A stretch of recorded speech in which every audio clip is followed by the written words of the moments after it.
estamos en jueves 20 de marzo de 2025. ¿Cómo están ustedes? Cuéntenos, por favor, a través de nuestras redes sociales. Hoy estamos iniciando nuestro programa con muchísimos temas para abordar, cada uno de ellos más importante que otro.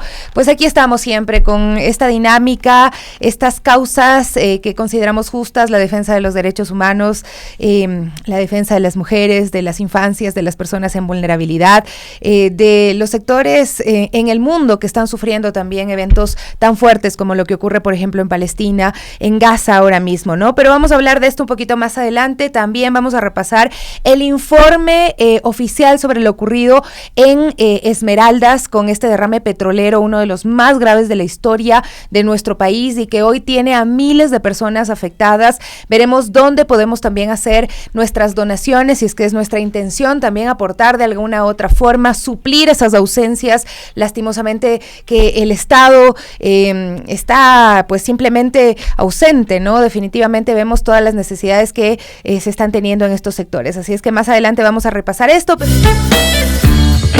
Bueno, estamos de regreso, queridos amigos, amigas. No sé si ustedes escucharon las declaraciones de la ministra Inés Manzano en la mañana, que hay mucha gente que me escribe y siempre pues esa es la interrogante, el cuestionamiento que se hace, porque siempre están tratando de buscar culpables por fuera de sus propias responsabilidades como Estado frente a lo ocurrido en Esmeraldas, ¿no? Y esto porque recordemos en el tema de los apagones fue una zarigüeya, alguien abrió las compuertas, después nada de eso se comprobó, sin embargo, siempre queda como en tela de duda estos temas, ¿no? Mucha gente que escuchó la afirmación no escuchó el desmentido, no escuchó luego o revisó los informes, los documentos oficiales que contengan una explicación más técnica.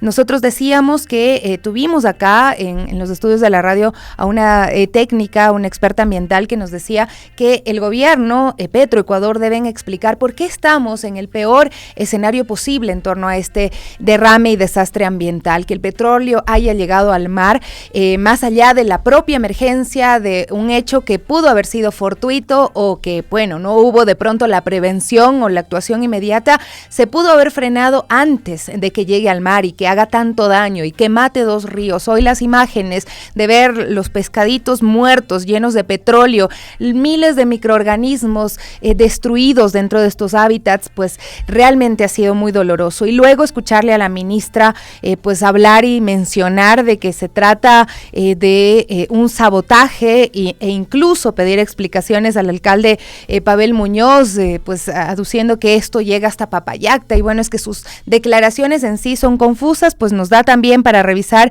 este informe que pues se emite sobre este derrame, ¿no? Entonces, ¿cuáles son las observaciones técnicas oficiales? Es que el 13 de marzo en la Psisa, kilómetro 438 más 384 del Sote, sector El Vergel, cantón Quinindé, en la parroquia Cube, en Esmeraldas, debido a las intensas precipitaciones en la región litoral ecuatoriana, se produjo un movimiento de masas, una situación que habría ocasionado la rotura del oleoducto Sote y el derrame de crudo por los esteros del sector. Conforme a la inspección realizada, pues se pudo apreciar que el deslizamiento del talud de la montaña, ubicada en el margen izquierdo del derecho de vía, comprende una extensión de aproximadamente 25,000 metros cuadrados, 150 metros de ancho, 150 metros de profundidad, con una altura promedio de 10 metros, lo que da como resultado aproximadamente 225,000 metros cúbicos de material desplazado en sentido hacia las tuberías del Sote y Poliducto. Ahí están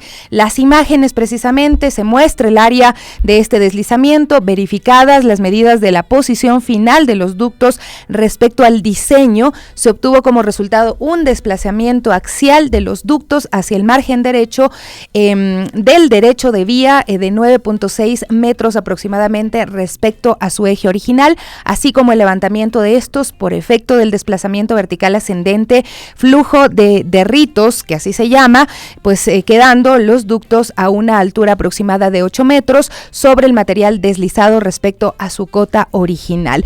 Estos estudios los tienen pues obviamente las autoridades y no tienen nada que ver con lo que la ministra el día de hoy ha dicho tan veladamente en los medios de comunicación nacionales, ¿no? La idea es instaurar una narrativa que los deslinde de responsabilidades, aunque la misma población luego también está diciendo que la respuesta, más allá de la propia emergencia que pudo haber tenido, pues primero estas características de que había lluvia fuerte, intensa durante esos días, de que no se previno a tiempo, pues también la respuesta no ha sido la adecuada hasta el momento. La gente ha mostrado imágenes del agua que les está llegando, es decir, para el consumo humano es realmente terrible.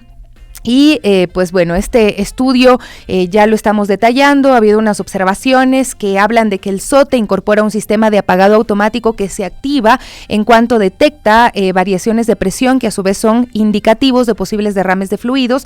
A esta fecha, Petroecuador conoce el volumen de petróleo crudo derramado. Resulta inaceptable e injustificable que la cifra oficial no haya sido revelada, dilatando así la programación y organización técnica de medidas de contención y remediación ambiental y atención a las comunidades afectadas. Esto lo dicen expertos. Existe la preocupación entre expertos y también exfuncionarios de la empresa pública, quienes manifiestan jamás haber observado que un deslave ocasione una rotura de esta magnitud. De hecho, pues resulta sorprendente que el poliducto que comparte el derecho de vía con el SOTE en esta zona no haya sufrido afectación alguna, a pesar de ser una infraestructura también mucho más vulnerable, ¿no? Así es que una posible hipótesis apunta a que de manera negligente se autorizó el bombeo con el oleoducto roto, lo que a su vez generó una significativa variación en la presión interna y derrame de gran magnitud. Esto sería mucho más grave aún. Esta situación debe ser investigada y fiscalizada de manera urgente. Por otra parte, pues los trabajos de reparación del oleoducto deberían durar no más de 2 días y no 8. Extender los trabajos de reparación genera una cadena de impactos, particularmente la reprogramación de las ventanas de exportación de crudo, la paralización de producción de pozos petroleros. No existe un verdadero sentido de urgencia y responsabilidad con el país. Es lo que dicen pues técnicos que están dando a conocer pues varios temas que deberían ser analizados. La administración de Petroecuador ha atravesado por 11 gerentes en los últimos 3 años, un promedio de 4 meses, lo que imposibilita una adecuada planificación técnica. Por ejemplo, desde el 2020 Petroecuador no ha adquirido repuestos necesarios para operar las 7 unidades de bombeo del SOTE. El exgerente general subrogante de nombramiento más reciente no contrató ningún servicio de mantenimiento. Además, la página del CERCOP confirma la pobre gestión relacionada en los procesos de contratación de actividades críticas en la gerencia de transporte. Así es que, pues, ojalá y todo esto sea investigado, porque es imprescindible que se aclare, que haya transparencia sobre este desastre ambiental, tomando en cuenta que tenemos 500,000 personas afectadas, muchas personas que empiezan a mostrar ya daños en su salud, sobre todo niños. Están madres con sus niños en lactancia que están sufriendo las consecuencias. Brian Espinosa ayer nos mostraba, durante todo el día escuchamos los testimonios, y luego también esa queja que ellos han pedido agua y les han mandado militares para que no se descontrole el tema frente a las necesidades de la gente. Lo que han hecho es una afectación terrible, porque estas personas que de pronto antes podían coger un pescado porque no tienen dinero tampoco para comprarlo por otros medios, pues ahora ya no lo tienen, porque todo está muerto en estos ríos. Es decir, la afectación social, humana, es realmente fuerte, dolorosa, y no debe quedarse fuera de vista también todo este impacto cuando se pida que haya una reparación integral que incluya, que considere a cada uno de los seres humanos afectados por este desastre que no pudo ser controlado a tiempo por el propio gobierno, por esta empresa también estatal.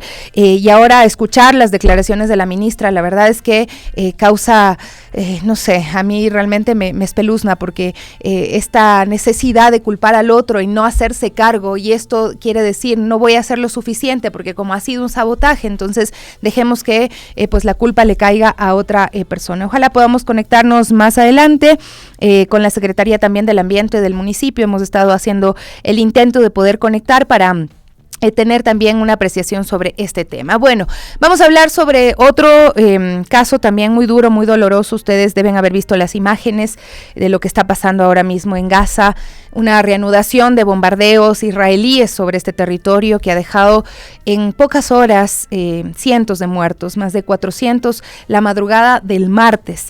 Se sorprendieron los habitantes de la franja cuando algunos apenas estaban despertando para la comida del Ramadán antes del amanecer, ¿no? todo el mundo estaba lleno de miedo, sin saber a dónde ir, relató pues un vecino al servicio árabe de la BBC.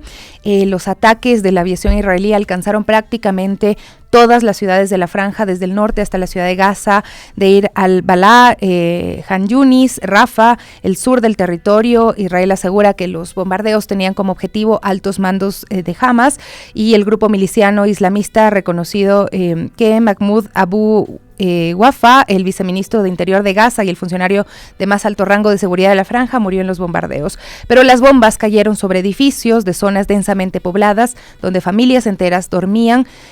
Tras más de 1 año y medio de guerra, o de genocidio más bien, y casi 2 meses desde que comenzara el alto al fuego, ahora reducido a escombros. Mi hija me despertó alertándome del bombardeo, nos refugiamos rápidamente contra las paredes, temiendo que nos cayeran encima los escombros, contó otro vecino. Los ataques, que duraron toda la noche, continuaron por la mañana, cuando las fuerzas de defensa israelí emitieron órdenes de evacuación, por lo que hace pensar que los bombardeos pues van a continuar, ¿no? Y de hecho Netanyahu ha dicho, esto es solo el inicio. No importa que las imágenes circulen alrededor de todo el mundo y que haya un rechazo internacional, al ver las imágenes de niños que han sido asesinados, dentro de esos 400 personas son más de 174 niños pequeñitos, niños de menos de 10 años, niños de menos de 2 años, bebés que murieron, que no despertaron a esa noche de bombardeos, ¿no? Entonces, realmente esto genera también la solidaridad de los pueblos. En este caso vamos a conversar con Jadille Torres desde el Centro Cultural Ecuatoriano Iraní, Gabriela Endara de la Fundación Vox Populi, embajadoras de la paz, que ya están acá en cabina, porque en este contexto marcado por esta violencia de la ocupación que sufren los pueblos, como el palestino, también como otros, como el saharaui, pues Quito será escenario de una serie de actividades de sensibilización y solidaridad internacional. Bienvenidas, Gabriela, también Jadille, por acompañarnos el día de hoy. Es súper importante conocer cómo ustedes han recibido y digamos cuáles son las primeras impresiones que tienen al ver cómo se han reanudado los bombardeos y cómo las principales víctimas son civiles, personas inocentes, niños y niñas que están sufriendo esta violencia desmedida desde Israel. Bueno, buenos días, muchas gracias por la invitación. Estamos muy agradecidos por tener esta opción, este espacio para poder informar también un poco a la comunidad, a la gente sobre lo que está pasando actualmente. Lamentablemente existe mucha desinformación al respecto, todo lo que se trata del genocidio en Gaza. Lamentablemente las personas no están informadas, sino que piensan que es una guerra, piensan que es un conflicto, que solo es por poder, que solo es por tierras. Pero lo que no se dan cuenta es que ya son más de 70 años de genocidio, son más de 70 años de lo que supuestamente el Estado de Israel reclama como tierras al pueblo palestino, y ha creado una masacre tan terrible. Y sobre todo en estos últimos días, después de que violaron el alto al fuego, que ya habían quedado, habían tenido un acuerdo del alto al fuego, pero la violación de este alto al fuego, que solo es una estrategia para que el gabinete de Netanyahu pueda seguir obteniendo los recursos, pueda obteniendo todo este dinero para que siga promocionando esta guerra.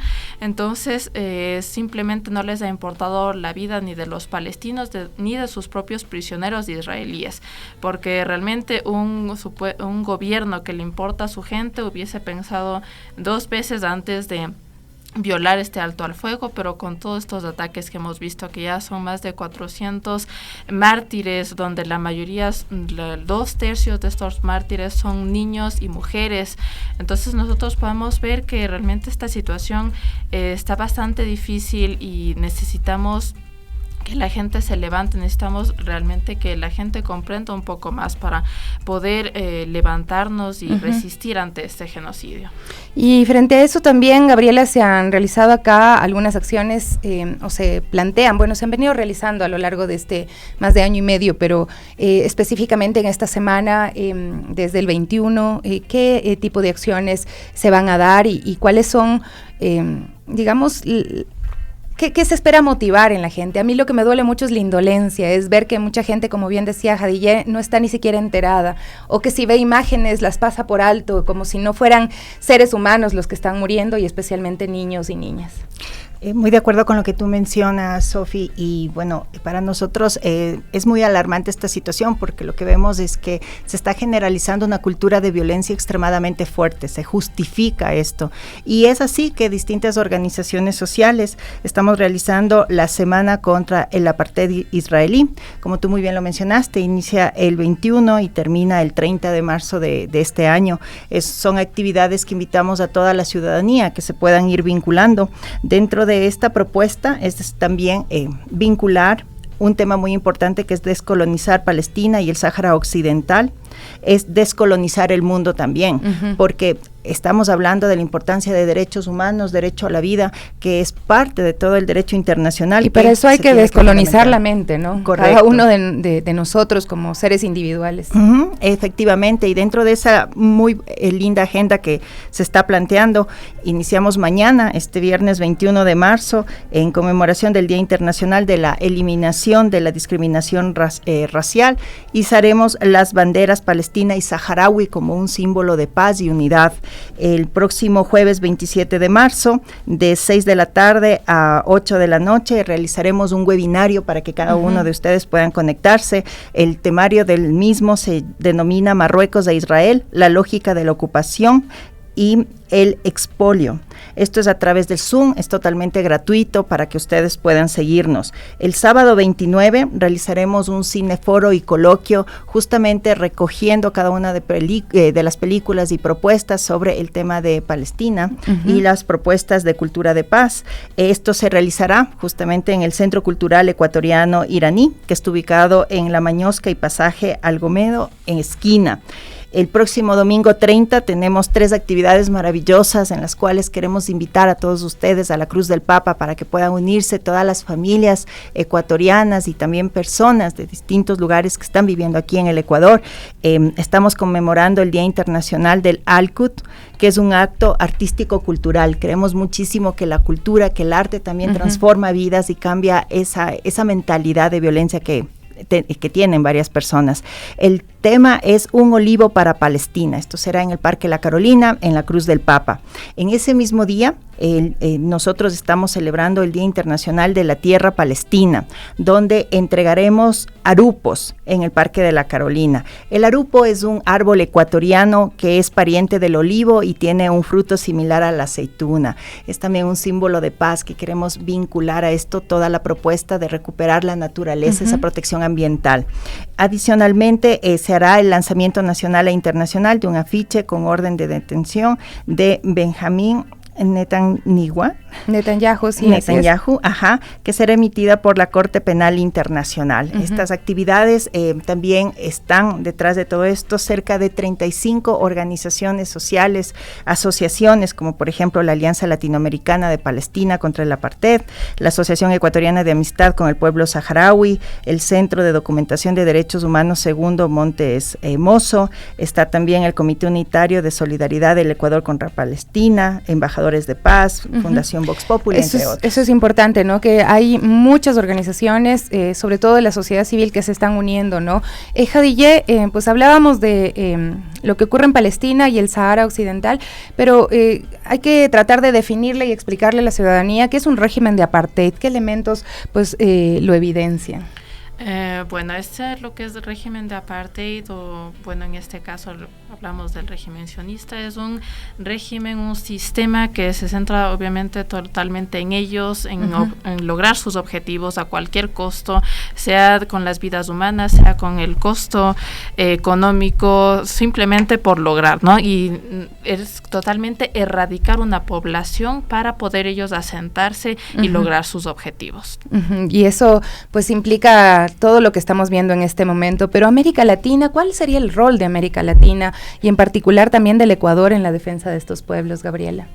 Pienso que todos debemos vernos como una sociedad humanista, o sea, no tan solo diferenciarnos entre personas de distintos países, y es ahí importante que cada uno de nosotros desde las distintas organizaciones sociales invitemos a desaprender lo aprendido para volver a aprender, y dentro de eso pues la cultura de la vida, que es un derecho importante para cada uno de nosotros. Desde nuestros hogares invitemos a que nuestros niños creen valores y principios fomentados a la paz, a la unidad, el respeto a la vida. más allá de los seres humanos, también de la naturaleza, del medio ambiente. No podemos nosotros ser personas que solamente miremos estos casos de genocidio y no seamos partícipes. Es momento de que cada uno de nosotros pongamos un alto a todo tipo de violencia, y es así que les invitamos a que se sumen a estas iniciativas ciudadanas de organizaciones para promover estos mensajes de paz. Ya no más violencia, no permitamos que el sistema capitalista nos siga dividiendo, no permitamos que haya más genocidio, sino por el contrario, que todos podamos vivir en este ambiente de paz, y creo que sí lo podemos hacer poniendo un granito de arena, pero el cambio hay que hacerlo desde ya. Así es, una exigencia también a nuestros gobiernos, porque son los pueblos los que están preocupados por los pueblos, por los niños, por las infancias, por las mujeres que están sufriendo muchísimo ahora mismo en Palestina. Veía un informe que hablaba de violencia sexual utilizada también como arma de guerra en Gaza, es decir, hay muchas consecuencias humanitarias, además de políticas y jurídicas que también pues están presentes. Khadijeh, ya para finalizar, ¿cómo crees que la comunidad internacional debería reaccionar y cómo deberíamos también contribuir como ciudadanos? Realmente la respuesta de toda la comunidad internacional ha sido muy débil. Realmente ante este genocidio que te digo ya son más de 70 años que ha ocurrido, la respuesta ha sido muy débil, muy pasiva.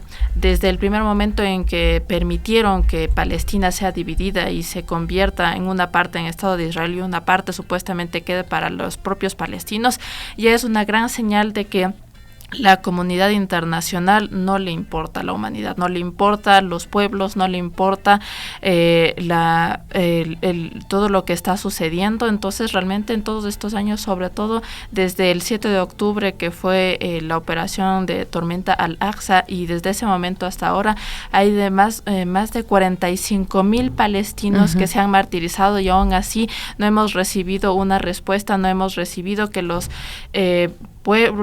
pueblos se levantan, pero lamentablemente todos estos poderes, todas estas organizaciones solo buscan apaciguar momentáneamente, solo buscan una paz momentánea, unos acuerdos para ese momento, pero no buscan lo que es erradicar el problema, lo que no buscan es realmente representar el problema que es el Estado de Israel, que no están realmente informando el genocidio que está sucediendo. Claro, entonces realmente cuando todas estas organizaciones no presentan y no comparten la verdad, va a ser difícil. Entonces nos queda a nosotros como pueblo, nos queda a nosotros como personas que sabemos lo que está sucediendo, levantarnos, resistir, apoyar al pueblo palestino, enfrentarnos en contra del Estado de Israel, enfrentarnos en todo sentido. Realmente este enfrentamiento, este levantarse, no es simplemente luchar, sino es primero informarse, informar a las demás personas, no consumir todos los productos que son por parte del régimen de Israel. Entonces todo esto, aunque nosotros pensamos que no tiene mucha acción, pero poco a poco nosotros podemos ver que cuánta gente se ha levantado ahora en Estados Unidos. Todos los estudiantes universitarios han apoyado a Palestina. Entonces poco a poco vamos logrando que la gente vaya despertando, y que no podemos esperar mucho de todas estas organizaciones internacionales, pero podemos esperar de nosotros podemos hacer un cambio. Muchísimas gracias, Gabriela y Khadijeh, por acompañarnos del día de hoy.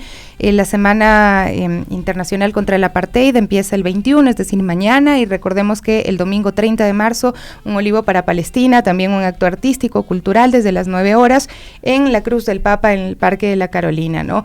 Además, creo que hay personas que son capaces de mirar esto como muy lejano, ¿no? Son niños de Palestina, no importa, hablemos solo de los niños de Ecuador. No hablar de los niños de Palestina es poner en riesgo a los niños de Ecuador. El permitir que se violen derechos humanos en Palestina es permitir que se violen derechos humanos en el mundo, porque los mecanismos internacionales que se supone deberían protegernos ya no nos protegen. Estamos viendo lo que está haciendo Trump en este momento con hermanos ecuatorianos tratados como delincuentes, porque no hay nadie que pueda parar cuando ya se permite que pues existan estos abusos, ¿no? Si es que al uno no le dicen nada, pues al otro tampoco. Más o menos así empieza esta ola de violencia, de fascismo que está recorriendo el mundo, y que pues si no decimos alto, dejen de matar niños palestinos, tampoco podremos proteger a los niños ecuatorianos frente a estos abusos. 9:44, hacemos una pausa y volvemos con más. Ya con Gaby Cruz en la cabina. ¿Cómo estás, mi querida Gaby? ¿Qué me dijo el Estevita?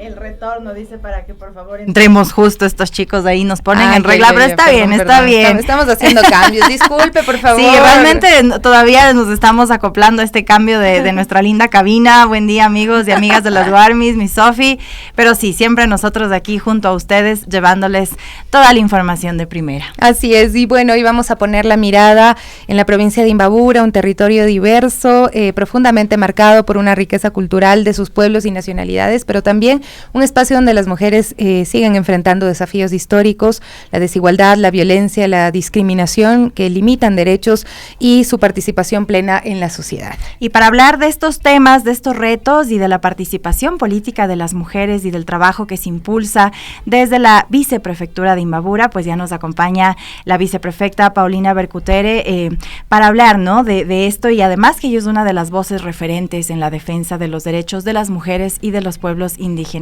Paulina, muy buenos días, bienvenida a las Guarmis, siempre es un placer tenerla junto a nosotras y bueno, queremos hablar sobre esto, ¿no? Actualmente, ¿cuál es la situación de las mujeres en la provincia de Imbabura?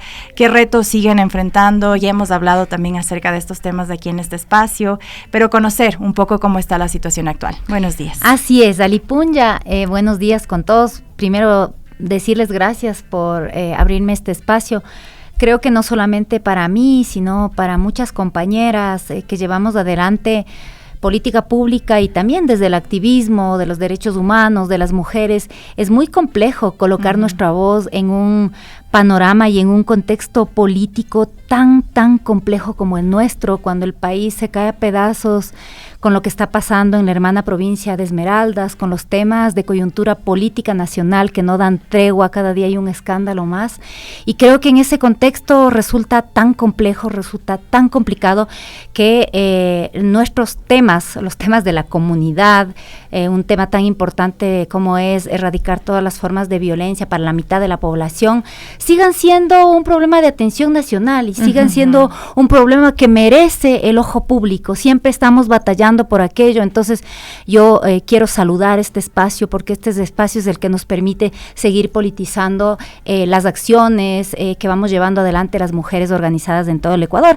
y notablemente las mujeres políticas. Así que gracias por aquello. Como ustedes acaban de decir, Imbabura es un territorio igual que creo que replica un poco las dinámicas que tenemos a nivel nacional, ¿no?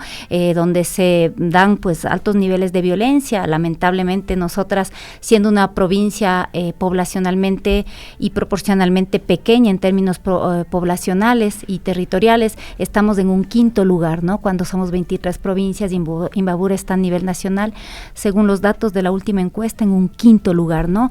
Y tenemos algunas particularidades, ¿no? Ustedes saben que a nivel nacional la violencia psicológica es la que más nos afecta a nosotras las mujeres, ¿no? Pero en el caso de Imbabura es la violencia obstétrica la que está como encabezando los primeros niveles. Luego ¿Y esto a qué se debe? ¿Por qué la violencia obstétrica es la que encabeza las violencias hacia las mujeres? Bueno, porque tenemos, ustedes saben, de acuerdo a los datos de la encuesta nacional, son mujeres de pueblos y nacionalidades, mujeres indígenas, mujeres afrodescendientes que han reclamado y que han colocado esta particularidad, y creo que se da también porque además creo que por las particularidades históricas que tiene Imbabura, sí también hay una población indígena que sí está consciente de alguna manera de sus derechos, ¿no? Y creo que eso se refleja en las estadísticas. Y luego pues tenemos la violencia física, en un segundo lugar la violencia psicológica, en un tercer lugar la violencia física y en un cuarto lugar la violencia sexual. Lo que es particular en el caso de Imbabura es que la violencia, la primera violencia, una de las primeras violencias como es la física y la violencia psicológica se da en el ámbito de la pareja, ¿no? Y eso es complejo, diría yo, y también da cuenta de estas particularidades que tenemos en el territorio. ¿No? ¿Cómo se analiza también la participación política de las mujeres en la provincia? ¿Qué avances, qué obstáculos persisten para que más mujeres accedan a espacios de decisión, de construcción de políticas públicas? Bueno, yo creo que en Imbabura como en el Ecuador, las mujeres organizadas hemos logrado grandes avances, al menos en la norma, ¿no? Creo que ha sido un hito que desde el 2022 hayamos alcanzado el tema de la representación paritaria, por lo menos en lo que es la política formal, es decir, en la conformación de las listas, en el encabezamiento, y es por eso que ustedes conocen que ahora en las últimas elecciones, en el 2023, de 7 alcaldesas pasamos a 41, que es un cambio pero significativo. Igual tenemos más prefectas, como es el caso de esta provincia. Pero sin embargo, de aquello yo creo que todavía hay muchas cosas que hacer, porque lamentablemente sabemos que la paridad no basta y que si bien tenemos más mujeres en la representación, no todas tienen pues la agenda de las mujeres. Entonces a veces puede significar que tengamos, en el caso de Imbabura, por ejemplo, tenemos una alcaldesa de 6 alcaldes, ¿no? Tenemos, digamos, estoy yo como única en la representación política formal a nivel provincial, tenemos 12 concejalas urbanas, tenemos la mitad de concejalas rurales, pero eso no significa, más bien yo hago una lectura a nivel provincial, que si bien tenemos más mujeres, no es que se ha politizado más la agenda de las mujeres, a pesar de tener más mujeres. Entonces, creo que es un gran desafío que tenemos, no solamente las políticas, sino creo el movimiento feminista en el Ecuador, de quizás hacer un acompañamiento más sostenido y apostarle a cuadros de mujeres jóvenes que tienen que disputar también estos espacios dentro de la institucionalidad, dentro de lo que es el ejercicio del poder formal. Entonces, ustedes saben que los avances sociales son siempre así, ¿no? Uno camina 2 pasos y de repente otro, y también con la coyuntura, porque lo que nos está pasando, si vemos, por eso es que decimos que es necesario radicalizar el discurso, radicalizar las acciones, porque la coyuntura global, miremos lo que tenemos en el norte global, que tenemos en el sur con Milei, que es lo que tenemos aquí con el propio presidente Noboa, hay un claro retroceso de lo que son nuestros derechos, inclusive la permisividad y la licencia para poder hablar de cosas que ya creíamos nosotras resueltas, ¿no? Es como que siento que hay una ola conservadora muy, muy importante, y es por eso que una de las consignas nuestras es radicalizar el discurso. Ayer estuvimos con las compañeras de Justa Libertad en el parque principal de Ibarra haciendo una acción colectiva. Nos hemos sumado también desde Imbabura a las 168 cartas que se colocó en la Corte Constitucional para que se penalice, se quite el aborto como un delito del COIP, ¿no? Creo que eso es un hito también que estamos llevando adelante. Por eso es que digo que finalmente es tan importante seguir radicalizando las acciones en todos los territorios. Y viceprefecta, hablando también de derechos, queremos conversar acerca de Warmi Imbabura, que es este proyecto ya muy emblemático de su provincia, que está brindando atención integral a las mujeres frente a esta violencia de género, y también promover, ¿no?, la autonomía también de las mujeres en todo el territorio. ¿Cómo avanza este proyecto? Sabemos que también nace del proyecto emblemático de acá, Warmi Pichincha. ¿Cómo ha sido este proceso? Así es, con Paola compartimos el espacio de la militancia y hemos siempre conversado pues desde que estábamos en campaña la necesidad de ir generando estas sinergias para que se vea que esto no es asunto solamente que se le ocurre a una mujer y porque no, sino que es una postura política que estamos llevando las mujeres que estamos militando en las izquierdas también y que tenemos la posibilidad de construir política social. Warmi Imbabura, tengo que decirlo con mucho orgullo, se está constituyendo en un faro en el norte, en un referente también. Es nuestro proyecto emblemático de la prefectura, desde el cual buscamos erradicar todas las formas de violencia.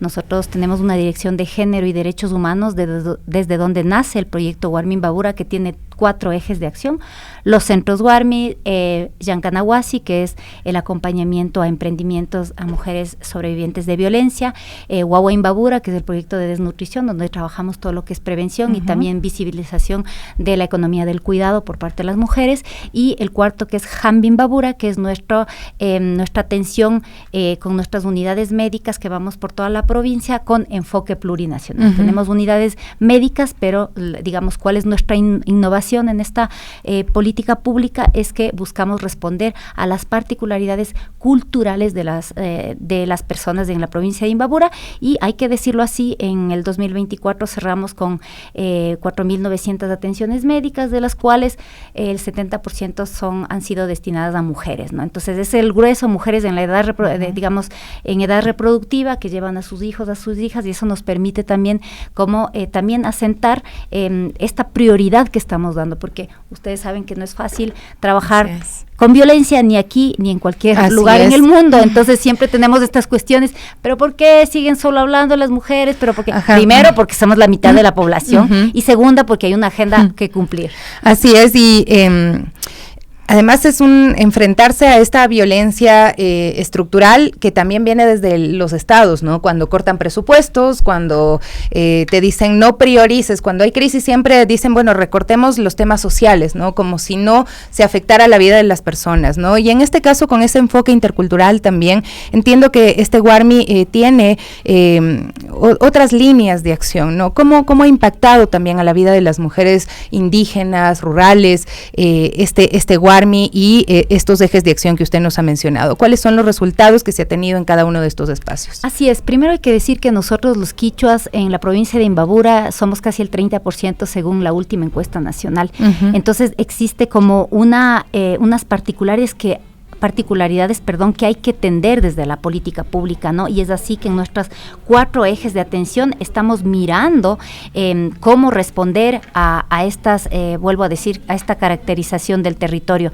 Efectivamente, por ejemplo, no voy a referirme a los 4 porque en cada uno de los 4 tenemos, por ejemplo, el eje de política lingüística, ¿no? Nosotros estamos como imbabureñas llevando una lucha para que no se pierda el quichua. Tenemos ya también un diagnóstico sociolingüístico que ya nos da esas alertas. Entonces, en los 4 ejes de Guarmi Imbabura se trabaja política lingüística como uno de los temas, porque evidentemente el Estado plurinacional no es solamente el quichua, sino son varias dimensiones en todo lo que implica la vida en comunidad, ¿no?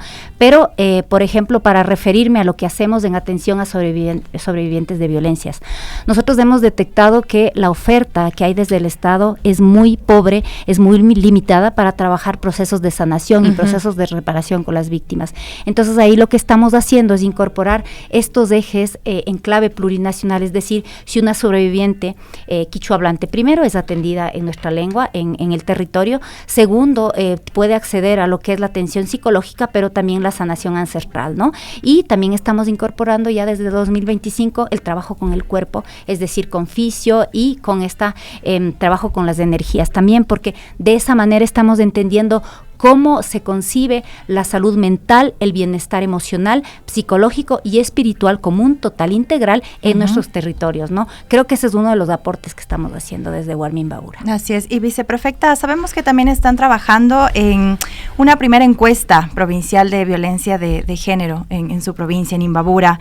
¿Qué importancia tiene este estudio? ¿Qué esperan encontrar también con este enfoque intercultural y también territorializado, por así decirlo? Así es, para nosotros es importantísima decir siempre que la política social se construye con data, se construye con una base técnica, ¿no?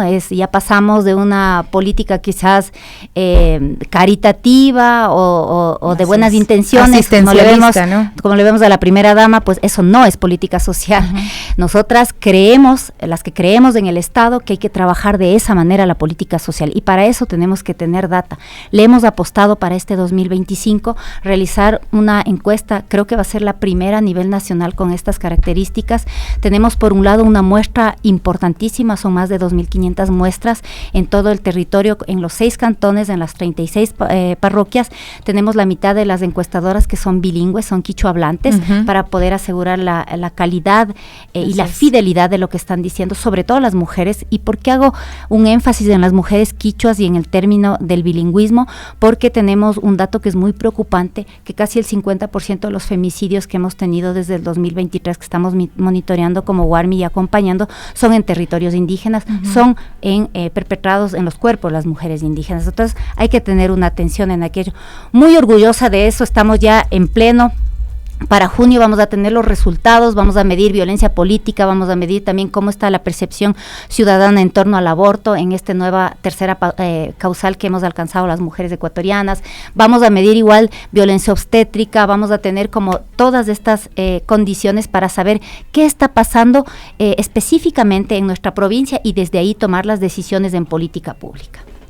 Qué maravilloso, sí es, y que esperamos que este tipo de acciones se repliquen a nivel nacional, que esta encuesta pueda realizarse por cada provincia, por cada territorio, que no solo quede en un solo sector, porque realmente con esta información, con esta data, se puede obtener una una información real de lo que ocurre y poder generar estos cambios y estas acciones reales en los territorios. Así es, esperamos, y sobre todo las mujeres, creo yo, no solamente, ¿no?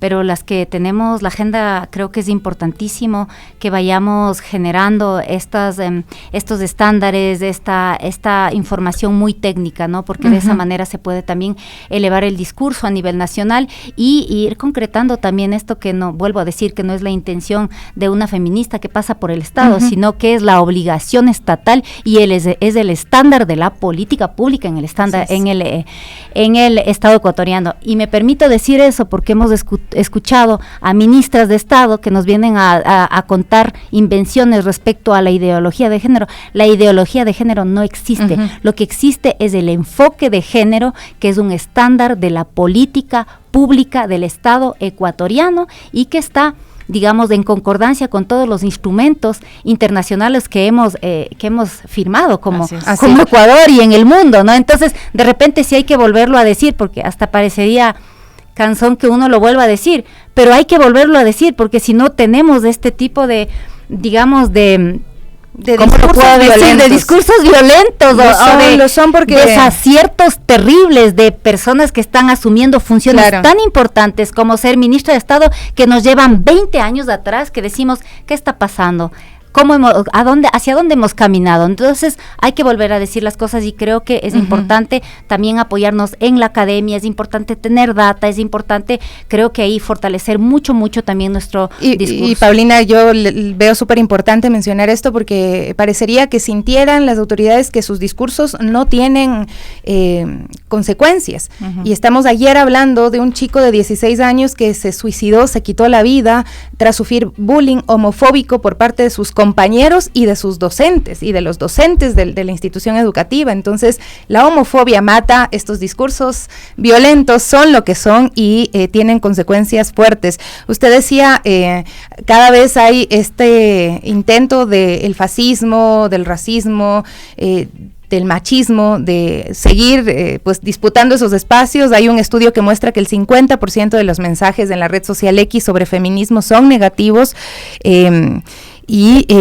Por ejemplo, en Ecuador es uno de los países en donde más del 60% de los mensajes contra feministas carecen de argumentos estructurados y se limitan a la descalificación, ¿no? Cuando esto también nos debería preocupar. Yo entiendo que usted como autoridad también debe estar disputando espacios porque el machismo está en todos los espacios y supongo que hay personas conservadoras, personas que de pronto tienen esa tendencia como de la ministra Alegría Crespo, que es descalificar simplemente y no atenerse a los estudios técnicos, a la evidencia sobre estos temas. Totalmente, ustedes saben lo que es hacer política en este país y más desde una postura cuando no se entiende realmente lo que buscan los feminismos. Creo que lo que pasa en el mundo digital es real y lo que nos pasa a las mujeres políticas evidentemente es así, ¿no? Y creo que hay que decirlo alto y claro y por eso vuelvo a insistir, necesitamos radicalizar el discurso, necesitamos no tener miedo a los avances que hemos logrado las mujeres, porque finalmente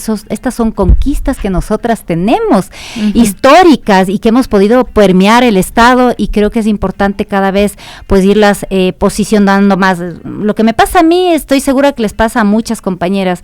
Yo sí tengo muchos cuestionamientos como viceprefecta, porque quizás se pasó de una política un poco más asistencialista, de tener como un tema más hacia los niños, hacia los adultos mayores, sin una posición política clara para denunciar todas las formas de violencia de manera frontal, ¿no? Entonces, creo que eso puede incomodar mucho. Yo misma tengo a veces muchas dificultades cuando voy con los presidentes de las juntas parroquiales, que no me reciben bien, porque me dicen, bueno, ¿qué viene usted a hablar? Nosotros queremos la maquinaria, queremos los caminos, queremos las vías, o sea, sí es importante eso, pero también, y ahí es cuando nos toca trabajar con las mujeres, ¿no? Es importante porque si es que no hay cualquier vía, cualquier maquinaria, sí sé que es indispensable, pero no es suficiente para tener una vida digna, para tener una vida tranquila como comunidades, ¿no? Es una disputa de sentidos, pero aquí estamos y yo creo que es importante, por eso una vez más agradezco estos espacios, porque creo que esta es la disputa que estamos llevando las mujeres en todos los territorios. Y viceprefecta, para ir terminando también y hablar acerca de educación,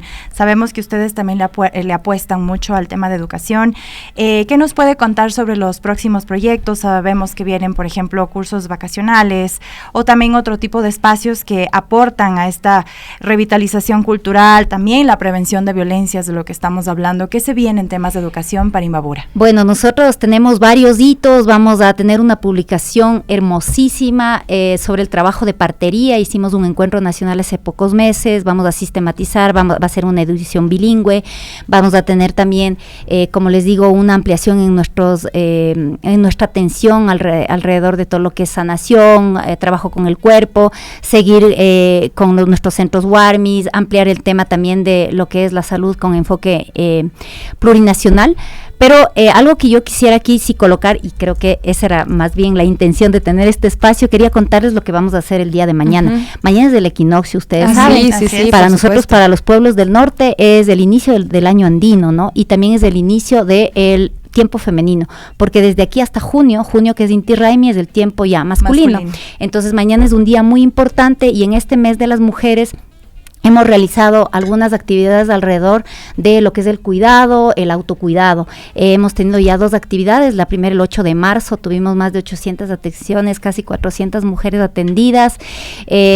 Tuvimos también hace una semana en una comunidad quichua del Topo Grande que hicimos actividades. Nos tomamos el espacio público haciendo fútbol de mano con las mujeres quichuas del espacio, porque también ese es un tema de disputa. Y lo que queremos politizar es que efectivamente toda la carga del cuidado que nosotras tenemos las mujeres aquí y en el mundo, hace que nosotras nunca tengamos tiempo para nosotras, ¿no? Eso es algo, podríamos hablar horas sobre eso, sobre el tema del cuidado, del autocuidado, del mandato, sobre el tema de la reproducción y la producción, pero estamos justamente buscando en estas jornadas de autocuidado darles un espacio a muchas mujeres y ahí se atraviesa todo el tema de los privilegios de clase también, ¿no? Para que podamos venir. Así que mañana, igual en Otavalo, vamos a estar haciendo nuestras jornadas de Warmi Te Cuida. Son espacios donde vamos a tener medicina, sanación ancestral, vamos a tener estética, cuidado de uñas, bueno, esto de las uñas, vamos a tener también bailoterapia, vamos a tener cuidado de niños también, esperamos tener unos 400 mujeres, esperamos no desbordarnos. En Ibarra nos desbordamos realmente, fue increíble, fue tan lindo mirar a las mamás llegar con sus hijas o entre hermanas o entre amigas, y una de las cosas que más me gustó, porque ese es el sueño de lo público, las que creemos en el Estado, es tener estos espacios tan bonitos de sanación, de yoga, de fisioterapia, de masajes, de estética. Y sin culpa. Sin culpa, por un lado, sin culpa, pero con mujeres de todos los estratos sociales. Qué bonito. Una mujer urbana, una mujer rural, una mujer indígena. Creo que es algo que es importante y que tenemos como Estado seguir generando estos espacios para ser corresponsables en el cuidado que llevamos las mujeres. Así que mañana no se olviden, mañana es el equinoccio, vengan a Otavalo, vamos a estar en Otavalo, en la Plaza Cívica, con nuestras jornadas de Warmi Te Cuida para cuidarnos a nosotras las mujeres como un acto de resistencia. Muchísimas gracias, querida Paulina, por acompañarnos el día de hoy. Hemos hablado de todo un poco y también pues para quienes pueden ir, estar en la provincia de Imbabura, disfrútenla, porque realmente es un territorio maravilloso y pues además con este tipo de proyectos me parece que se va avanzando muchísimo, ¿no? Nosotros vamos a una pequeña pausa y regresamos con Evelyn Caiza desde el kilómetro 65 de la vía Mitad del Mundo, Río Blanco. Volvemos. Estamos de regreso, Gaby. Así es, bueno, les comentábamos que nuestra compañera Evelyn Caiza se encuentra en el kilómetro 65 de la vía Mitad del Mundo, Río Blanco. Aquí se registró un hundimiento de la vía por pérdida de la masa, lo que afecta también la circulación, por lo que actualmente también existe solo un carril habilitado a la circulación y también solo para vehículos livianos y buses con pasajeros. Y bueno, también los vehículos pesados pueden ir por la vía Aloa Unión del Toachi. Y bueno, recordemos que todo esto ocurre por las fuertes lluvias que realmente se registran en todo el territorio. Así es, pero se ha acudido inmediatamente a atender este hundimiento de la vía por pérdida de la mesa, lo que afecta a la circulación. Así es que bueno, vamos a conectarnos ahora mismo con Evelyn Caiza. ¿Qué tal amigos? ¿Cómo están? Efectivamente nosotros nos hemos trasladado al kilómetro 65 de la avenida Mitad del Mundo Río Blanco, en donde, como pueden observar, se registra un hundimiento de la vía por la pérdida de mesa. Esto ha afectado la circulación vehicular, por lo que queremos informarles que hasta ahora un carril se encuentra habilitado solo para vehículos livianos y buses con pasajeros. Las autoridades han sugerido que los vehículos pesados deben circular por la vía Aloag Unión del Toache mientras se realizan las respectivas reparaciones. Nosotros nos encontramos con la prefecta de Pichincha, Paola Pavón, precisamente para que nos amplíe la información. Prefecta, buenos días.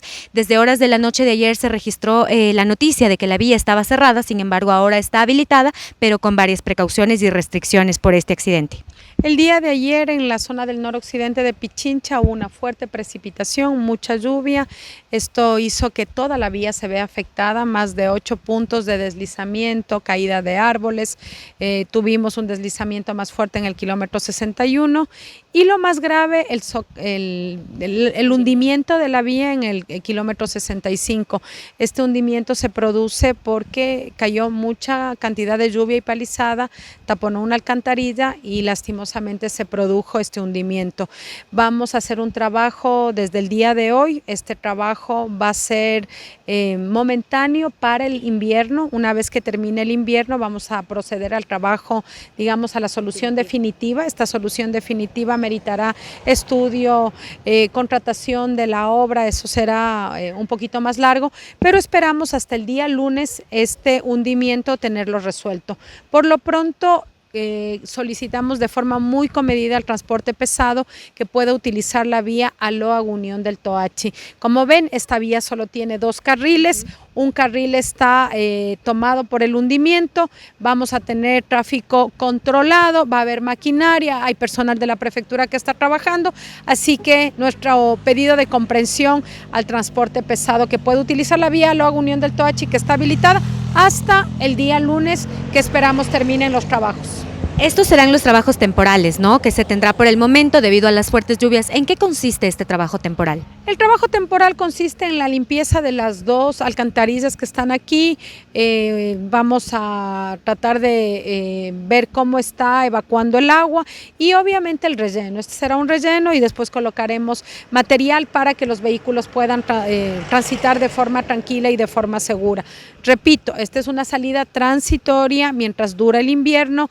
En el verano tendremos que hacer la solución definitiva, eso tomará más tiempo porque eso implicará cambio de alcantarilla. Entonces, por lo tanto, se afectará un tramo importante del kilómetro 65, pero más adelante informaremos eso. Por lo pronto, hoy están los técnicos del área de estudios para disponer ya la elaboración de los estudios para que en el verano se pueda hacer la contratación y sobre todo se pueda realizar este trabajo. Prefecta, mientras circulábamos por la vía, veíamos a varios técnicos, a varios personal de la prefectura de Pichincha recogiendo también árboles y deslizamientos de tierra. ¿Cómo avanza esto? ¿Cuántos hubo y cuánto tiempo más tomará esta recolección? Bueno, todo el equipo de la prefectura de Pichincha, los funcionarios, los obreros, estamos atentos. La semana pasada fue Cayambe, ahora el noroccidente de Pichincha. Están operativos nuestro campamento de Nanegalito, nuestro campamento en San Miguel de los Bancos y en Puerto Quito. Todo el personal que ustedes ven desplegado en la vía es personal que está dispuesto de forma permanente en la vía Mitad del Mundo Río Blanco, así como en la vía Aloag Unión del Toachi, que es una de las vías donde mayor tráfico tenemos y donde mayor dificultad enfrentamos en los tiempos de invierno. Prefecta, según información del INAMI, también se prevé que las lluvias se alarguen hasta el mes de abril, ¿no? ¿Qué otras acciones de prevención se está tomando y cuál es el llamado también a los conductores, a la ciudadanía que transita por estas vías? Bueno, primero nosotros trabajando en limpieza de cunetas, limpieza de alcantarillas, limpieza de cunetas de coronación, estamos haciendo sobrevuelos con dron para ver exactamente el estado de los taludes.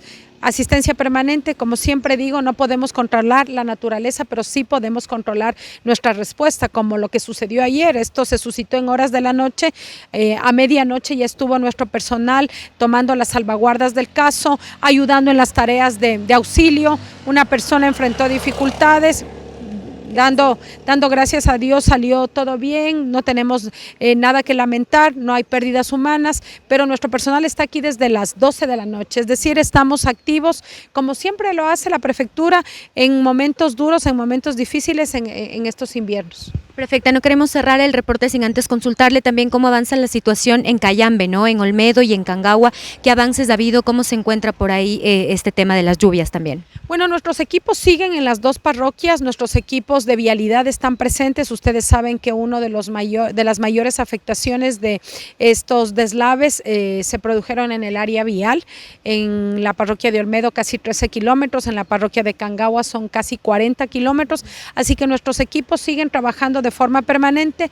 El día de hoy es muy importante para la parroquia de Cangagua, uno de los CDIs que se vio fuertemente afectado, va a ser ahora atendido. Nuestra área de Pichincha Humana se ha hecho cargo de esta desgracia, porque son básicamente 20 niños de una zona muy alejada de la parroquia de Cangagua, pero estamos presentes con Pichincha Humana, con el equipo de vialidad, siguen las atenciones médicas, no hemos desatendido esa zona.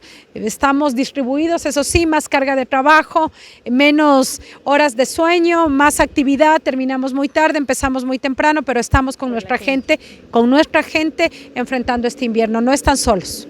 Perfecto, muchísimas gracias por la información. Bueno, queremos dejarles con las últimas imágenes del hundimiento que se registró, ¿no? Recordarles que es en el kilómetro 65 de la vía Mitad del Mundo, Río Blanco. Este hundimiento de la vía se dio debido a la pérdida de una mesa, lo que afecta a la circulación, por lo que vamos a reiterar el llamado de las autoridades y a recordar lo que está sucediendo. Un carril está habilitado solo para vehículos livianos y buses con pasajeros. Lo que se sugiere es que los vehículos pesados circulen por la vía Aloaj, Unión del Toachi, hasta que las autoridades logren remediar esto. La prefecta ha dicho que se va a dar una solución temporal debido a que las lluvias continuarán. Sin embargo, cuando inicie el verano, pues ya se tomarán medidas definitivas para remediar la situación, compañeros. Es lo que les contamos desde el kilómetro 65 de la vía Mitad del Mundo, Río Blanco. Gracias, Evelyn, y bueno, les invitamos a estar pendientes de la señal de Radio Pichincha, pero también las redes sociales de la Prefectura de Pichincha, que obviamente pues tiene la información de primera mano y puede alertarnos sobre cómo va avanzando el trabajo y la respuesta a esta emergencia que se ha presentado en esta vía, ¿no? En la vía Mitad del Mundo Río Blanco, que por lo demás pues es una vía que presenta muchas facilidades, una vía que ha estado en muy buen estado, pero lastimosamente pues el tema de la lluvia, la época invernal, también ha presentado pues esta emergencia en un punto específico. Así es, lo estamos viendo, las consecuencias a nivel nacional, puentes caídos, vías también que están destrozadas y afectadas, así que bueno, lamentablemente la temporada está muy fuerte, la temporada invernal, y como decíamos con Sofi, no hay vía que aguante tampoco este tipo de catástrofes, así que debemos estar muy atentos y bueno, también colaborar con las autoridades que están dando respuesta de primera en la zona. Si realmente necesitamos circular por esa zona, pues hay que hacerlo. Caso contrario, evitemos, tomemos rutas alternas. Consideremos también que en esta época está muy complicado movilizarse y también es riesgoso también para uno si es que tiene que viajar. Así que tomemos en cuenta esto y también evitemos. Y caso contrario, pues tomar las recomendaciones y estar con mucho cuidado en estas zonas. Así es, queridos amigos y amigas. Viajar de día es lo que nos están sugiriendo pues las autoridades también con respecto a los temas que tienen que ver con el temporal. Y ya nos vamos, 10:23 minutos. Hoy terminamos a tiempo nuestro programa. Les enviamos un abrazo súper grande con todo el cariño del mundo. Gracias a Steffi Martínez, Esteban Bustamante, que nos han acompañado en la parte de audio y video, y pues a toda la producción, a todo el equipo de las Guarmis, a Evelyn, que está ahora mismo en territorio, Ivancito, Carlitos Bedoya. Bueno, siempre somos un equipo grande que está aquí en cabina, que está en territorio, que está organizando, preparando contenidos para que ustedes también puedan pensar desde ese otro relato. Abrazos fuertes. Sigan conectados a la señal de Radio Pichincha, se vienen las noticias y el Geek Show con las Guarmis. Hasta mañana.